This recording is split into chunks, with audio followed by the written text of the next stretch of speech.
Halo teman-teman, selamat berjumpa kembali. Hari ini Yellow 3SG akan mengajak teman-teman melihat tempat penitipan anak di Singapura.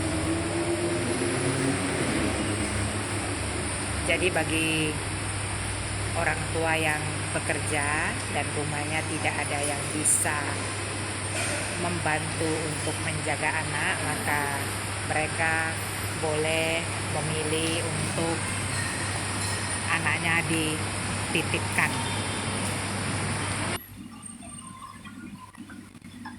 Sebenarnya saya dilarang untuk mengambil video ya. Jadi untuk tempat begini kita sebenarnya dilarang untuk mengambil foto ataupun video, makanya saya tidak akan mengambil ruangan yang di dalam. Saya tidak bisa mendekat. Ini saya hanya sepintas di luar pintunya aja teman-teman. Jadi saya sekedar jelasin aja tanpa bisa mengambil video dengan lebih detail. Jadi ini rak sepatunya yang di depan ini. Jadi ketika anak-anak akan memasuki ruangan ini, nanti sepatunya, sendalnya dilepas, ditaruh di sini. Semuanya biasanya sudah ditempelkan namanya teman-teman. Jadi kalau kita dekat nanti sebenarnya di dalam ada nampak kertas putih di situ, itu ada nama-namanya nanti. Jadinya lebih gampang ya kalau ditaruh nama. Kalau secara acak kadang suka kebingungan kalau lagi ramai, mendadak datang jemput, kita agak kebingungan cari sepatunya. Dan biasa memang begitu, di setiap tempat penitipan itu memang rak sepatunya selalu ditempelkan nama. Jadi kita udah pasti setiap hari taruhnya di rak tersebut.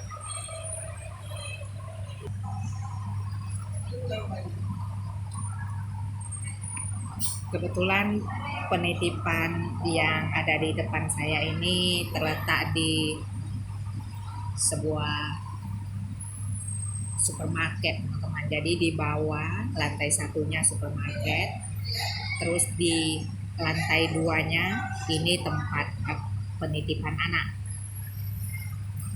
Jadi kembali lagi saya akan jelaskan, di Singapura itu ada beberapa tingkatan tempat penitipan anak.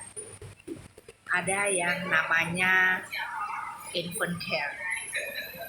Jadi infant care itu untuk baby. Misalnya bagi teman-teman yang bekerja, yang kedua orang tuanya bekerja dan di rumah misalnya tidak ada kakek nenek yang bisa membantu, intinya benar-benar tidak ada siapapun yang bisa membantu menjaga bayi, maka boleh dititipkan di tempat yang namanya infant care. Jadi itu untuk baby yang usianya 18 bulan ke bawah. Tapi tentunya bayar ya teman-teman. Harganya tidak murah. Jadi juga harus perkirakan dengan pendapatan kita juga teman-teman. Kalau gaji tidak seberapa, terus menitipkan bayinya ke infant care juga ya mikir-mikir, lebih baik jaga sendiri begitu ya. Tapi kalau bagi orang tua yang gajinya tinggi itu tentu tidak masalah, tetapi nanti ada syarat-syaratnya. Setiap orang bayarnya bisa berbeda. Jadi untuk tarifnya itu saya nggak bisa jelasin. Jadi itu nanti ada kondisi-kondisi tertentu, ada syarat-syarat tertentu ya teman-teman. Saya tidak menjelaskan ya. Itu nanti tergantung lagi orang tuanya bekerja atau tidak, orang tuanya nanti pendapatannya atau gajinya berapa, itu tarifnya beda. Jadi ini untuk yang baby namanya infant care, itu gedungnya tentunya terpisah dengan anak-anak yang besar. Terus ada lagi yang namanya child care. Kalau child care itu untuk anak yang 18 bulan ke atas. Terus di sana selain kita titipkan, di sana sudah langsung sekolahnya. Jadi sambil nitip itu mereka sambil sekolah, misalnya ini playgroup. Jadi misalnya biasa kan kalau kita nggak masuk penitipan, kita sekolah ya sekolah aja, namanya playgroup gitu, berapa jam terus dijemput pulang. Tapi kalau kita nitip misalnya di yang saya bilang child care itu untuk 18 bulan ke atas, itu nanti di kelompok-kelompokkan. Jadi ini untuk usia ini masih di playgroup misalnya 18 bulan sekian sampai berapa tahun, itu nanti ditempatkan di playgroup tapi seharian begitu karena kita nitip. Terus kalau nanti untuk 4 tahun yang yang tadi playgroup kan yang di bawah 4 tahun. Nanti kalau udah 4 tahun akan dikelompokkan ke yang namanya nursery. Jadi nanti nursery dibagi lagi, ada nursery 1, ada nursery 2. Jadi untuk childcare itu dikelompok-kelompokkan sesuai tingkatan kita bersekolah begitu teman-teman. Jadi nanti ada N1, ada N2, dikelompokkan sesuai usia. 4 tahun nanti di N1, 5 tahun nanti di N2. Terus naik lagi umurnya, nanti dikelompokkan ke yang namanya kindergarten. Jadi dalam penitipan yang kita sebut child care itu sudah dibagi 3 kelompok, playgroup, nursery, sama kindergarten. Untuk kindergarten ini ada dibagi menjadi K1 yaitu 5 tahun dan K2 yaitu 6 tahun. Dan selepas ini tentunya sudah tamat dari TK kalau kita bilang. Itu kalau teman-teman mau tetap menitipkan anaknya, itu sudah bukan di tempat ini lagi, sudah harus tukar tempat lagi. Artinya kalau sudah selesai dari sini penitipan ini sampai pada K2 6 tahun, itu sudah tamat dari TK dan mereka harus masuk SD. Untuk masuk SD penitipannya sudah berbeda. Itu tidak lagi di yang namanya child care. Mereka akan beralih ke namanya student care karena sudah SD. Jadi di Singapura itu sebenarnya tidak terlalu masalah bagi kedua orang tua yang bekerja. Memang pemerintah sudah menyiapkan solusi bagi orang tua yang bekerja. Bahkan dari baby sampai SD itu disediakan tempat penitipan. Cuman seperti penjelasan saya tadi, penitipannya ya berbeda-beda tingkatannya begitu ya. Kalau yang baby tadi di atas infant care, kalau untuk TK itu playgroup, nursery sama kindergarten, itu nama penitipannya child care. Dan selepas dari ini untuk masuk SD itu kalau mau nitip lagi itu namanya student care. Dan biasanya student care itu sudah langsung tersedia di dalam gedung sekolah. Jadi misalnya paginya jam 7.30 sampai 1.30 mereka bersekolah seperti biasa, sekolah dasar. Jam 1.30 mereka pulang, itu mereka langsung dijemput masuk ke student care.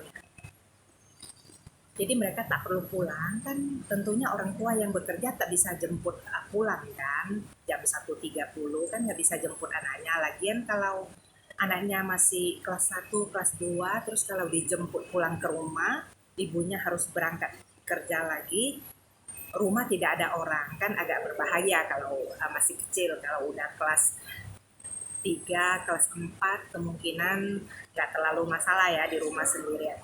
Jadi nggak perlu dijemput, student care-nya sudah langsung di dalam gedung sekolah. Begitu jam sekolah selesai, maka anak-anak akan dijemput memasuki ruangan yang namanya student care, tempat penitipan, sampai petang, sampai orang tua pulang baru dijemput.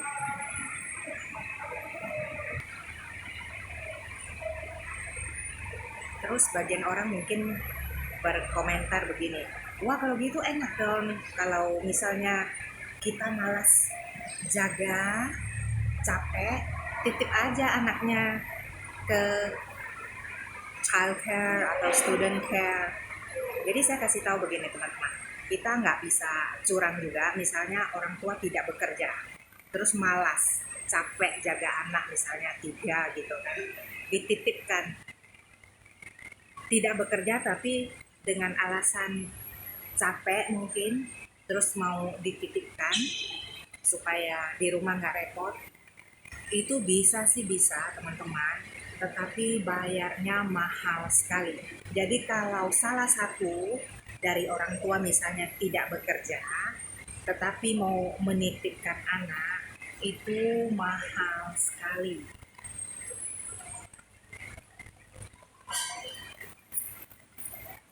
Jadi tarifnya seperti yang saya bilang itu berbeda, setiap orang berbeda. Kita nggak akan bisa curang, karena kalau keduanya bekerja, tentunya pemerintah juga tahu.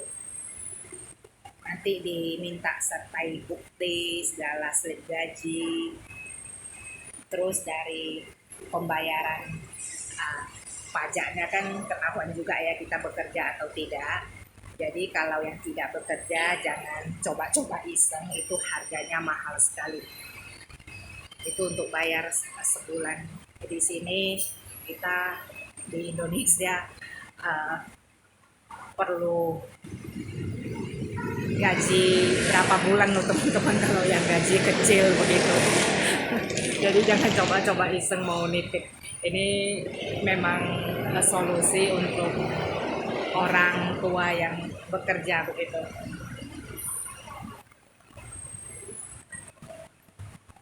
Kalau bagi orang tua yang tidak bekerja tuh bisanya kasih sekolah normal aja, nggak bisa nitip. Kalau mau nitip resiko sendiri, bayarnya mahal. Mendingan pakai satu asisten rumah tangga daripada nitip kalau memang nggak bekerja begitu. Jadi bayarannya itu bisa melebihi gaji dari seorang asisten rumah tangga.